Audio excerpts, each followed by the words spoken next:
오늘 우리가 나눌 하나님 말씀은 에스라 1장 1절에서 5절까지 말씀입니다. 에스라 1장 1절에서 5절까지 말씀, 우리 한 목소리로 같이 교독하겠습니다.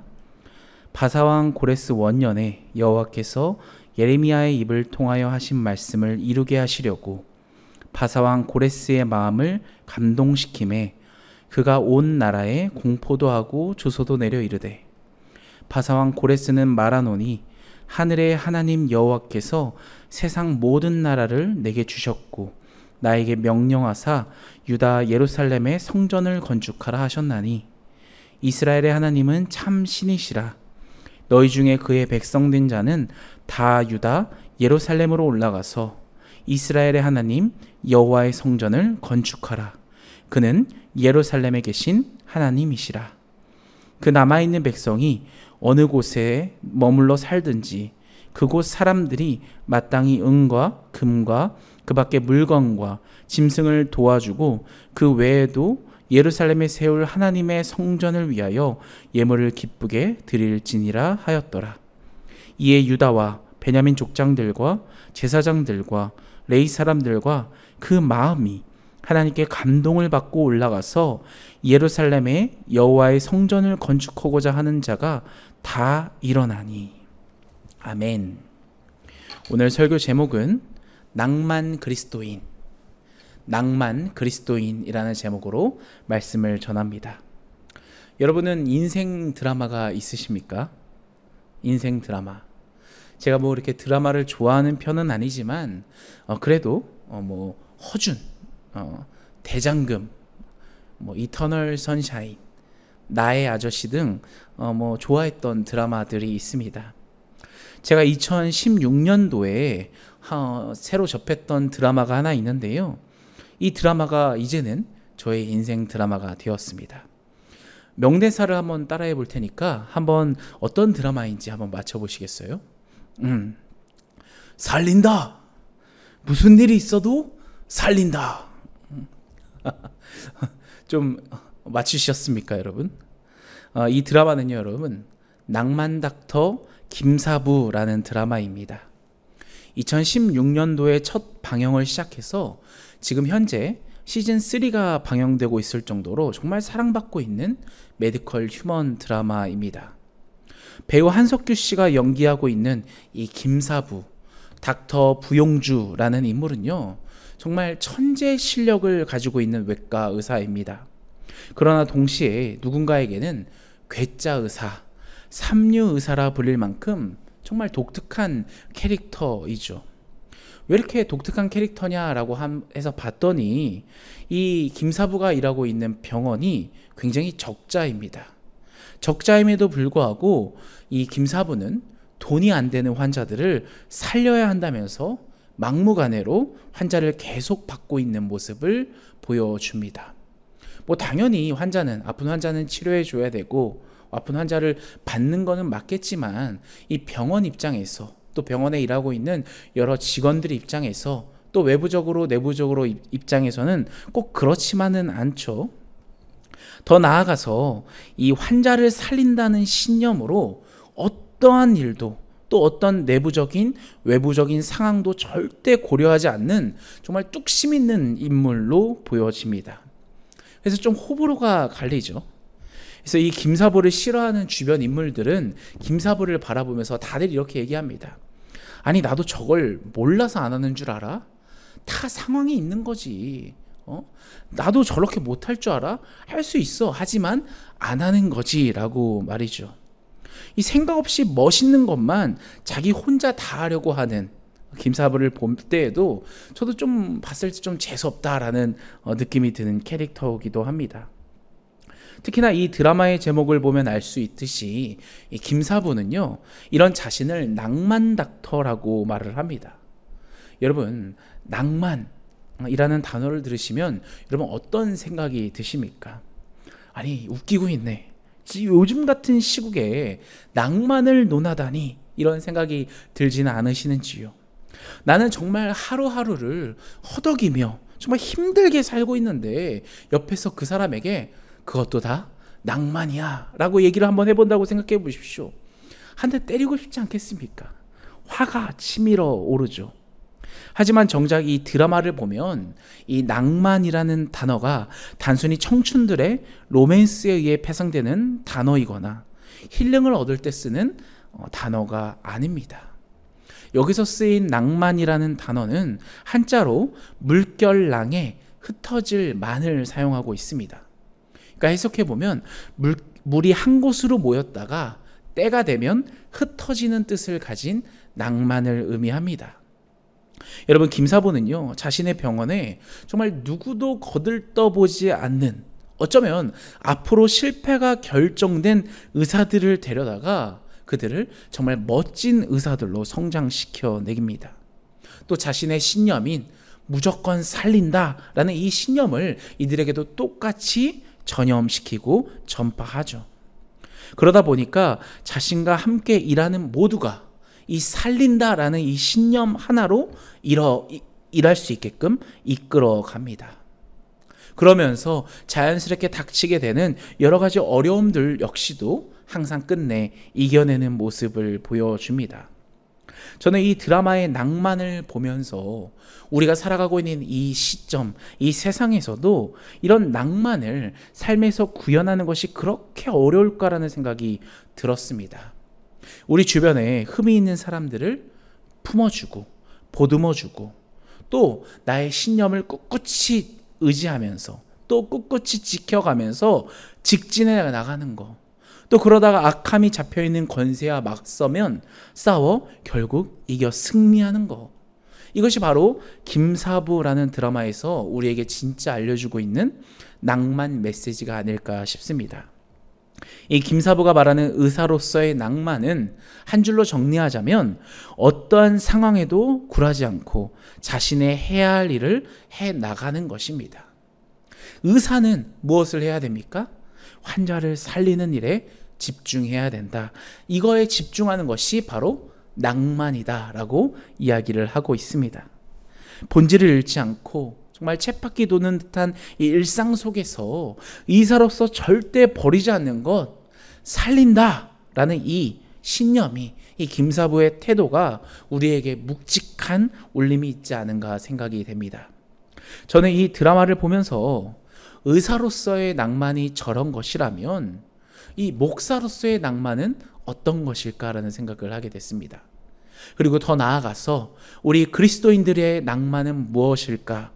예수님을 믿는 사람으로서 우리는 믿지 않는 그들과 무엇가 다른가? 뭐가 다른 한 가지가 더 있는가? 우리에게는 어떤 낭만이 있는가? 이런 생각을 하게 됐습니다. 오늘 우리가 에스라서를 살펴볼 텐데 이 말씀을 통해서 우리가 그리스도인이라면 어떤 한 가지 덜을 가지고 살아가야 되는지 오늘 한번 찾아보시길 소원합니다. 또 이 본문을 통해서 그리스도인들의 낭만을 발견하는 귀한 시간이 되기를 간절히 소원합니다. 나에게는 어떤 낭만을 주셨는가? 나에게는 어떤 낭만이 있는가를 발견하는 귀한 시간이 되기를 간절히 소원합니다.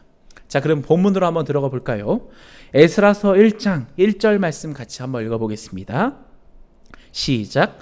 바사왕 고레스 원년에 여호와께서 예레미야 입을 통하여 하신 말씀을 이루게 하시려고 바사왕 고레스의 마음을 감동시키매 그가 온 나라에 공포도 하고 조서도 내려 이르되. 아멘. 먼저 이 에스라서의 시대적 배경을 살펴봅시다.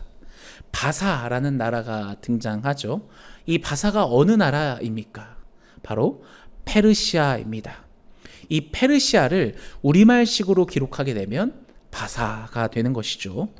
페르시아가 이 대권을 차지하기 전에는 어떤 나라가 세계를 지배하고 있었습니까? 네, 맞습니다. 바로 바벨론입니다. 오늘날 미국과도 같은 정말 천하무적의 국가였습니다. 그런데 이 바벨론이 이제 망하게 되고 새 강국이 등장하게 됩니다. 바로 그 강국 페르시아가 바로 오늘 본문에 등장하는 시대적 배경입니다. 원래 이 히브리인들은요, 바벨론 제국 시대에 포로로 바벨론으로 끌려갔습니다. 그곳에서 노예 생활을 했죠.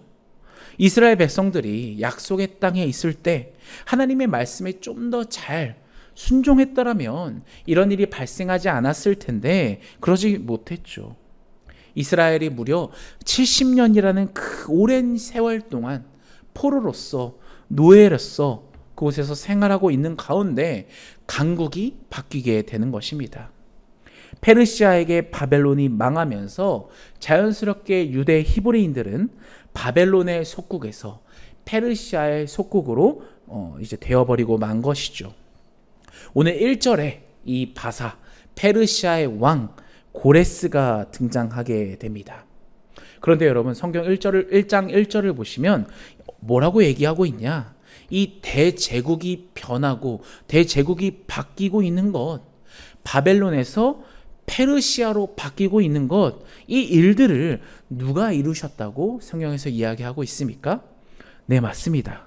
바로 여호와 하나님께서 이것을 하셨다라고 이야기하고 있습니다.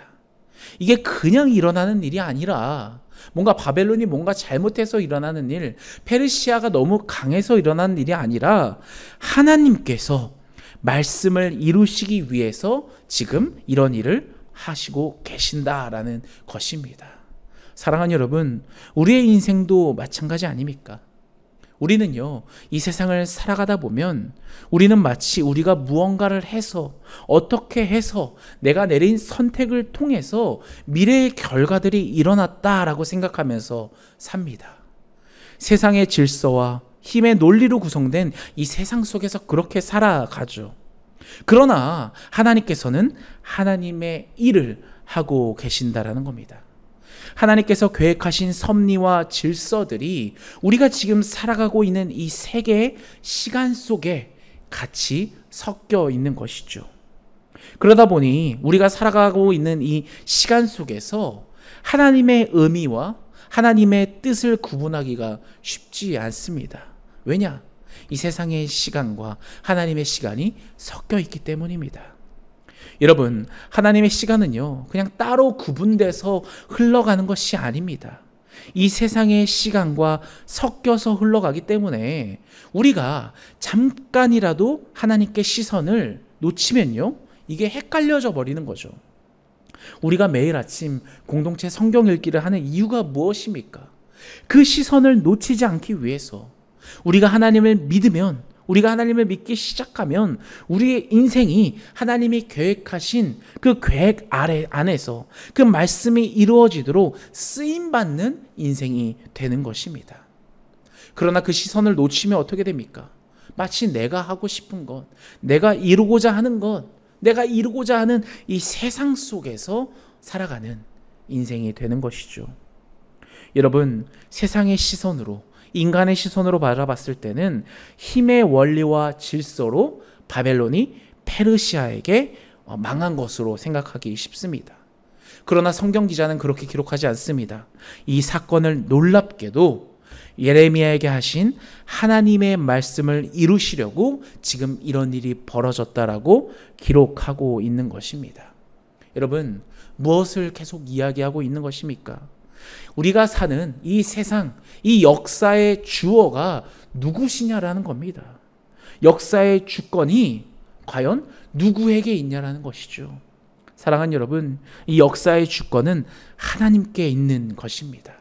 그 하나님께서 여러분의 머리털까지 세신 바 되신 정말 우리의 시시콜콜한 삶의 문제까지도 통치하시고 주관하시는 그런 하나님이시라는 것을 우리가 잊어서는 안 된다라는 것이죠. 믿으십니까? 아멘. 여러분, 그렇다면 하나님께서 이 예레미야를 통해서 하신 그 예언의 말씀이 무엇인가를 한번 살펴보죠. 예레미야서 25장 11절에서 13절까지 말씀 같이 한번 읽어보겠습니다. 시작. 이 모든 땅이 폐허가 되어 놀랄 일이 될 것이며 이 민족들은 70년 동안 바벨론의 왕을 섬기리라. 여호와의 말씀이니라. 70년이 끝나면 내가 바벨론의 왕과 그의 나라와 갈대인의 땅을 그 죄악으로 말미암아 벌하여 영원히 폐허가 되게 하고 내가 그 땅을 향하여 선언한 바 곧 예레미야가 모든 민족을 향하여 예언하고 이 책에 기록한 나의 모든 말을 그 땅에 임하게 하리라. 아멘. 할렐루야. 여러분, 이 예레미야서를 통해서 말씀하신 이 예언이 지금 이루어지고 있는 것입니다. 지금 하나님께서 이방 나라 페르시아 왕을 쓰신다라는 거죠. 정말 놀랍지 않습니까? 여러분, 하나님께서는요, 하나님의 백성들만 다스리는 것이 아닙니다. 우리가 이런 역사서를 읽어나가면서 발견할 수 있는 것은 하나님을 믿지 않고 거부하는 그런 백성들 역시 하나님의 다스림 안에 있다라는 것을 우리가 발견할 수 있습니다. 그들은 하나님의 통치를 거부하지만 하나님 통치 안에 있습니다. 하나님의 뜻을 모르고 거역하지만 하나님의 우주적 통치 안에 속해져 있다라는 것입니다. 여러분, 그렇다면 하나님께서 예언하신 그 말씀을 지금 이루어 가시고 있다면 이방왕 고레스를 지금 어떻게 쓰고 계신지를 우리가 한번 살펴보는 게 맞겠죠. 1절 뒷부분을 한번 읽어보실까요? 바로 바사왕 고레스의 마음을 어떻게 하셨다고요? 감동시키셨다라고 기록을 하고 있습니다. 고레스 왕의 마음을 감동시키다. 여러분, 여기서 감동시키다의 의미는 무언가 확 잡아채서 이 어떤 힘으로도 주체할 수 없는 움직임이 되는 것, 그러한 상태가 되는 것을 의미합니다. 뭔가 나에게 자극이 와서요, 뭐지 하면서 나의 마음이 움직이는 것을 말합니다. 우리가 성경을 읽다가 또 찬양을 하다가 기도하다가 마음이 감동이 되면 어떤 일이 벌어집니까? 정말 놀라운 역사가 일어나지 않습니까? 마음이 뜨거워지는 것 누가 하신 거라고요, 여러분? 바로 하나님께서 여러분들의 마음을 감동시키신 것입니다. 자, 그렇다면 이 고레스의 마음을 감동시키셔서 어떠한 일이 벌어지고 있는가? 성경을 보니 온 나라에 공포도 하고 조서를 내렸다고 합니다. 2절 어떤 공포인지 한번 보시죠. 2절 같이 읽겠습니다.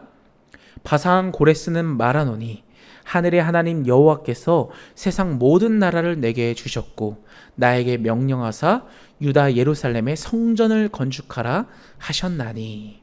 아멘.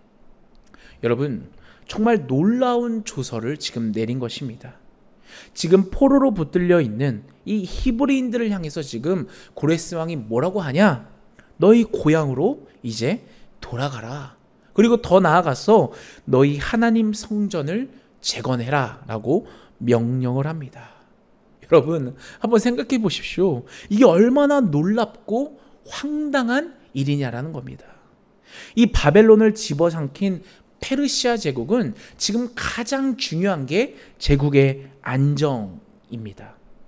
이 대제국이다 보니까 속국이 이스라엘뿐만 아니라 정말 수많은 속국들이 있었을 것입니다. 그러면 제국의 안정을 취하기 위한 정말 복잡하고 시끄러운 이 시기에 어떻게 해야 됩니까? 먼저 우리 제국부터 먼저 돌봐야죠. 그런데 이 시기에 어떤 일이 벌어지고 있다? 이 가장 소수 집단 히브리 민족에게 그것도 아주 구체적이고 자세한 공포가 내려지고 조서를 지금 내리고 있다라는 것입니다. 이게 가능한 일이냐라는 거죠. 여러분, 제가 그림을 하나 보여드릴 텐데 이 그림은요, 영국 박물관에 전시되어 있는 키루스 원통입니다. 저도 영국에 있을 때 직접 가서 봤는데 참 이렇게 진흙 원통입니다. 한 20cm 정도 되는 길이를 가지고 있는 진흙 비문인데요. 이 키루스가 바로 고레스입니다. 그러니까 고레스가 이 바벨론을 점령하고 바벨론의 쐐기 문자로 이 진흙 원통에 비문을 기록해 놓은 것이죠. 이 내용을 전문가들이 해석해 보니까 이 고레스는 참 대단한 인물이었습니다. 이 고레스는요, 포용 정책과 관용 정책을 펼친 내용이 이 원통에 담겨 있습니다. 여러분, 보통 제국들이 하는 행동이 무엇이었습니까? 그동안 제국들을 살펴보면 이 제국을 더 강하게 하기 위해서 그 속국들의 문화를 말살시키고 언어를 없애고 역사도 없애고 종교까지 없애는 이런 정책들을 통해서 그 나라를 우리나라로 완전히 종속시키려는 모습이 대부분의 모습이었습니다. 우리나라만 봐도 그렇지 않습니까? 이런 모습을 취하던 제국이 페르시아는 그걸로 따라가지 않고 전혀 다른 정책을 펼쳤다라는 거죠. 이전에 아수르와 바벨론에 펼쳤던 정책과 달리 이 페르시아의 고레스는 제국의 안정을 위해서 변방 나라들의 자율권을 허락하고 포로들을 귀환시키고 그 포로들이 고국으로 돌아가서 그들의 유산과 문화를 다시 재건하고 그곳에서 편안하게 안전하게 잘 살도록 하는 거, 거기다 플러스 종교까지 허락하는 거, 존중하는 이런 정책을 폈습니다.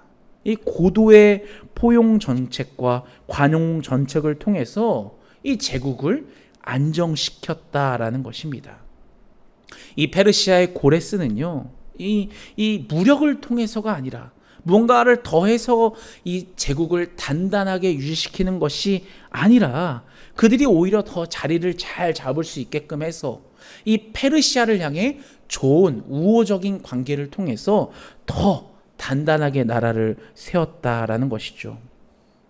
이 원통 기록을 보면요, 이 고레스 왕은 마르둑 신을 믿었습니다. 원통의 내용문을 살펴보면 마르둑 신이 나를 선택하였고 마르둑 신이 이렇게 하도록 했다라고 기록이 되어 있습니다.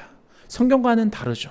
하지만 성경에는 어떻게 기록되어 있습니까? 이 모든 일을 누가 하셨다?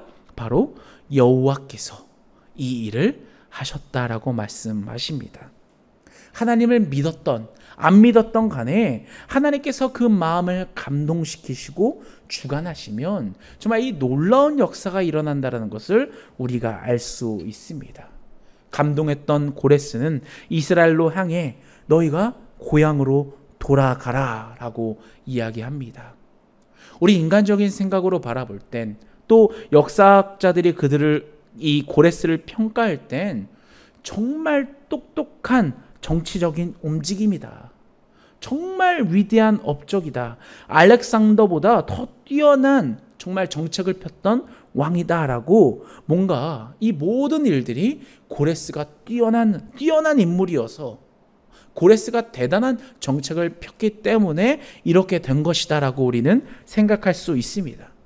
하지만 그런 생각을 마치 알고나 있듯이 성경은 정확하게 어떻게 이야기합니까?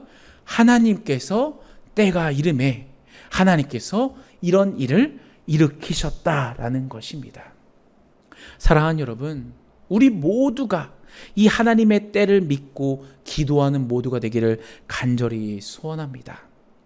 우리가 자식들을 바라볼 때 이 돌아오지 않는다 하더라도 하나님이 계획하신 그 때가 있으니 믿고 기도하는 거 아니겠습니까? 물론 내가 원하는 때는 지금 당장이죠. 하나님의 때와는 절대 맞지가 않습니다. 그러나 하나님께서 그 마음을 감동시키실 거라는 것을 굳게 믿고 하나님의 때를 존중하고 믿고 기도하며 기다리는 것, 하나님께서 반드시 돌이키실 것이다, 마음을 움직이실 것이다, 이것을 믿는 것이 바로 우리의 신앙이라는 것입니다. 사랑하는 여러분, 우리 푸른사랑교회 온 교인이 이 하나님의 때를 존중하며 믿고 기도하며 기다리는 우리 모두가 되기를 간절히 소원합니다. 3절과 4절도 한번 읽어볼까요? 이스라엘의 하나님은 참 신이시라. 너희 중에 그의 백성된 자는 다 유다 예루살렘으로 올라가서 이스라엘의 하나님 여호와의 성전을 건축하라. 그는 예루살렘에 계신 하나님이시라. 그 남아있는 백성이 어느 곳에 머물러 살든지 그곳 사람들이 마땅히 은과 금과 그 밖의 물건과 짐승을 도와주고 그 외에도 예루살렘에 세울 하나님의 성전을 위하여 예물을 기쁘게 드릴지니라 하였더라. 아멘. 여러분, 3절 참 놀랍지 않습니까? 이스라엘 하나님은 참 신이라. 누구의 고백입니까? 고레스 왕의 고백입니다. 어떻게 이런 고백을 고레스가 할 수 있느냐라는 겁니다. 하나님께서 그 마음을 감동시키셨기 때문에 정말 이런 상상도 못할 일, 것들이 일어난다라는 겁니다. 우리 인간이 하고자 해도 움직일 수 없는, 할 수 없는 그런 일들이 하나님께서 계획하시면, 하나님께서 감동케 하시면 일어난다라는 거죠. 우리가 하나님의 때를 기다리는 이유가 아니겠습니까? 하나님께서 그 마음을 감동하게 하시고 바꿔주시고 기도하고 잠잠히 기다리면 하나님께서 그 마음을 감동하여 바꿔주신다라는 겁니다. 고레스는 결국 명령했습니다.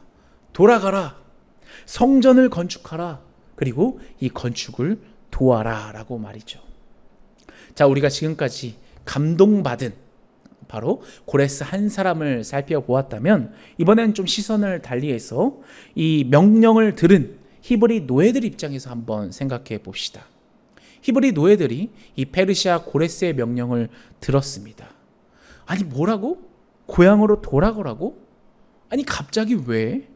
가서 하나님의 성전을 건축하라고? 꼭 그렇게 해야만 해? 여러분, 당시 히브리인들의 아마 생각이지 않을까 생각합니다. 왜냐하면 그럴 만도 한 게 70년의 긴 세월이었습니다. 이 히브리인들은요, 그곳에서 결혼도 했을 것이고요, 애도 낳을 것이고요, 정말 집도 정착했을 것입니다. 물론 노예 신분이긴 하지만 이미 안정을 찾았어요. 그리고 대제국, 문명국이지 않습니까? 먹고 사는 문제는 걱정할 일이 없습니다. 그리고 안전하기까지 해요. 이 먹고 사는 문제와 안전이 보장되어 있는 삶을 이 히브리인들이 살았다라는 거죠. 그런데 이 고레스의 명령과 조서를 듣고 히브리인들이 손을 들고 할렐루야, 하나님 살아계십니다라고 외칠 히브리인들이 도대체 몇 명이나 됐을까라는 것입니다. 정말 많이 없을 것이라는 거죠. 지금 내 삶보다 그곳이 더 힘든 곳이라는 것을 이미 잘 알아요. 안전도 보장되어 있지 않아요. 먹을 것도 책임질 수가 없습니다. 그리고 그 땅이 얼마나 오랜 시간 동안 황폐한 땅이었습니까? 선뜻 고국으로 돌아갈 마음이 정말 없었을 것입니다. 그런데 여러분, 5절을 보시면 정말 놀라운 일이 펼쳐집니다.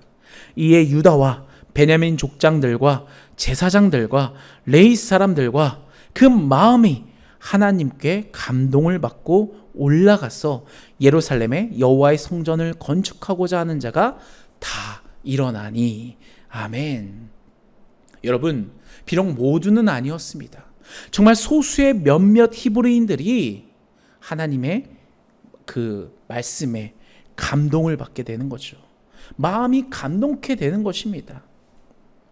하나님께서 물론 계획하신 그 큰 그림을 모를 것입니다. 이들은요, 그 성전 재건을 통해서 가서 성전만 재건하는 것이 아니라 너희들의 신앙도 재건되리라는 그 하나님의 큰 그림을 모를 수도 있어요. 하지만 그 가운데 있어서 그들을 감동시키셨다. 그들의 마음을 감동시키셨다는 겁니다. 그래서 그 감동으로 예레미야에게 하신 하나님의 말씀을 이루기 위해서 정말 감동을 주신 것이고, 그 감동 후에 놀라운 일들이 또 펼쳐지고 있는 것입니다. 사랑하는 여러분, 지금 우리는 코로나를 겪고 또 전쟁과 경제적 위기 속에서 또 한 번 새롭게 바뀌는 역사 속에서 살아가고 있습니다. 수많은 사람들이 사회적인 분석을 하고, 정치적인 분석을 하고, 군사적인 분석을 하고, 경제적인 분석을 하겠지만 우리 그리스도인들은 그런 분석을 넘어서서 무엇을 바라봐야 합니까? 이 코로나 이후에 세계적인 혼란기 속에서 하나님은 어떤 일을 하고 계시는가? 하나님은 이 세상을 어떻게 경영하고 계시는가? 우리의 눈을 열어 그것을 바라봐야 된다는 것입니다. 사랑하는 여러분, 오늘 하나님께서는요, 한 사람이 아니라 정말 소수의 사람들의 마음을 감동시키셔서라도 지금 하나님이 계획하신 일들을 계속해서 이루어 가신다라는 것을 보여주고 있다라는 것이죠. 6절도 한번 읽어볼까요? 그 사면 사람들이 은 그릇과 금과 물품들과 짐승과 보물을 돕고 그 외에도 예물을 기쁘게 드렸더라. 아멘. 여러분, 감동된 사람들이 지금 어떤 일을 하고 있습니까? 은도 내어주고 금도 내어주고 물품도 내어주고 짐승들로서 도와주고 있는 것입니다. 감동된 사람에 의해서 그 감동이 나에게서만 끝나는 것이 아니라 그 감동이 물결을 이어나간다는 것을 우리에게 보여주고 있는 것입니다. 감동된 사람을 통해서 또 다른 사람에게 감동의 물결이 이어지고 있는 것, 바로 이것이 하나님이 일하시는 방식이라는 것입니다. 그냥 끌고 가서 야단치고 때리고 너 가서 성전 재건해야 된다, 이런 식이 아니라 하나님께서 일하시는 방법은요, 먼저 한 사람의 마음을 감동시키셔서 움직이면 또 그 주변에 몇몇 사람들이 또 전염되어서 마음이 감동하여 움직이는 것, 그것이 계속 그 감동이 퍼져나가는 것, 이 하나님은 이렇게 일하신다는 겁니다. 7절 볼까요? 또 어떤 감동들이 넘쳐나고 있는지 7절부터 우리 11절까지 같이 한번 읽어보겠습니다. 시작. 고레스 왕이 또 여호와의 성전 그릇을 꺼내니 옛적에 느부갓네살이 예루살렘에서 옮겨다가 자신의 신들의 신당에 두었던 것이라.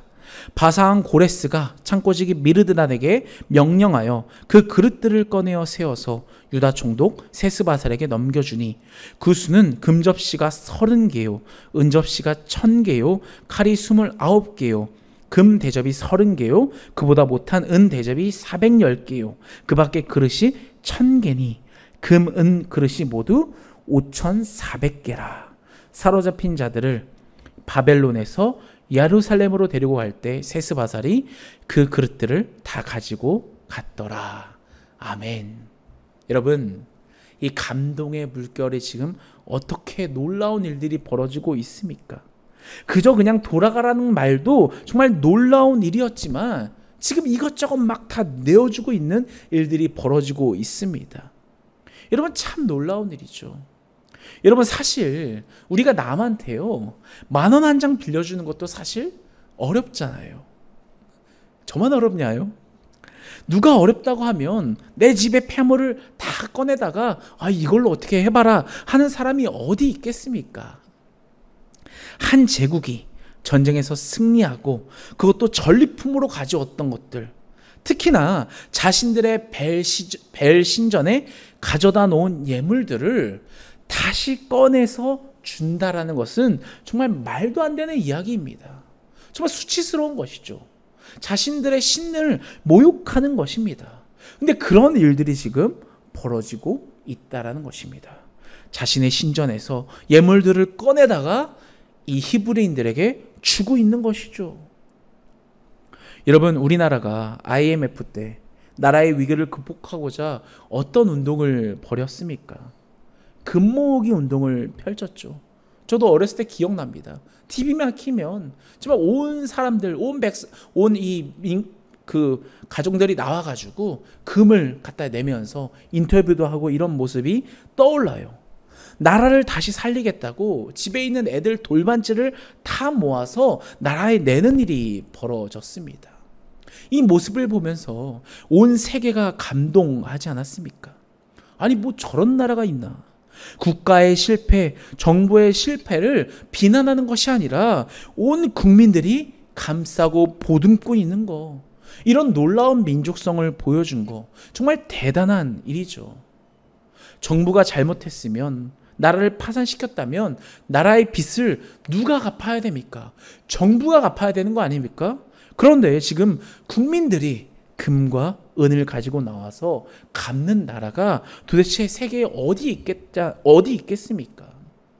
사랑하는 여러분, 저는 단언컨대 이 금모으기 운동 역시 하나님께서 온 우리나라 백성들에게, 국민들에게 감동을 주셔서 일어난 일이라고 생각합니다.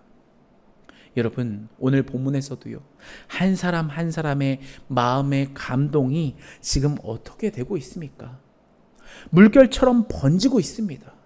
전파되고 있습니다. 하나님께서 주시는 감동은 이처럼 전염력이 정말 강하다라는 것이죠. 하나님께서 일하시는 방법입니다. 사랑하는 여러분, 우리 모두 하나님 앞에 감동을 입은 자들로서 내가 받은 감동으로 그것으로 끝 이러는 것이 아니라 내 주변 이들에게 내가 받은 감동보다 더한 감동을 끼칠 수 있는 우리 모두가 되기를 간절히 소원합니다. 말씀을 맺습니다. 제가 설교 서두에 말씀드렸던 드라마, 이 김사부가 말하는 낭만이 무엇이었습니까? 물이 한 곳으로 모였다가 때가 되면 흩어지는 뜻을 뜻하는 이 낭만이 무엇이었습니까? 자신들이 강한 신념을 가지고 그 신념 하나로 강직하게 직진하는 것, 그리고 그 신념을 주변 이들로 하여금 전파하는 것. 주변 사람들은 다 손가락질하고 괴짜다 욕을 하지만 그들에게 한결같이 그 신념으로써 다가가서 따뜻함으로 찾아가는 것. 그리고 주변에 어떠한 공격과 유혹과 편안한 길이 있음에도 꿋꿋이 자신의 길을 걸어가는 것. 그리고 끝내 승리하는 것. 그것이 바로 이 드라마에서 보여주는 낭만입니다. 사랑하는 여러분, 저는 오늘 우리 그리스도인이 갖춰야 하는 그리스도인들의 낭만은 바로 오늘 에스라 1장 1절과 5절에서 나오는 바로 하나님께서 주시는 감동이라고 생각합니다. 세상이 우리를 욕하고 더 편한 길이 있다. 왜 그런 좁은 길로 가냐? 이 길보다 더 성공할 수 있는 길이 있다. 우리를 손가락질하고 괴짜다, 삼류다, 욕을 하지만 하나님께 받은 이 감동을 우리는 끝까지 묵묵히 지켜나가는 것. 그리고 내가 받은 감동은 거기서 끝나는 것이 아니라 이 감동을 주변 이에게 따뜻함으로 더 따뜻하게 전파시키는 것. 어떤 공격과 유혹에도 끝까지 그 감동을 지켜내고 승리하는 것. 이것이 바로 우리 그리스도인들이 가져야 할 낭만이라고 생각합니다. 사랑하는 여러분, 여러분에게는 이런 낭만이 있으십니까? 여러분에게는 이런 감동이 있으신가요? 우리 같이 오늘 말씀을 놓고 기도할 때 이것을 놓고 기도했으면 좋겠습니다. 하나님, 나에게 감동을 주시옵소서. 하나님, 나에게도 이러한 낭만을 허락하여 주시옵소서. 정말 오늘 본문에서 한 사람 고레스를 통해서 하나님께서 주신 그 감동으로 정말 놀라운 일들이 펼쳐지고 있다는 것을 오늘 우리가 보았습니다. 하나님, 이러한 감동 나에게도 허락하여 주시옵소서. 그리고 나로서 끝나는 것이 아니라 그 감동이 나로부터 또 주변 이들에게 더 큰 감동으로 전파되는 정말 놀라운 역사가 일어나게 해주시옵소서라고 우리 같이 기도하며 나아가겠습니다.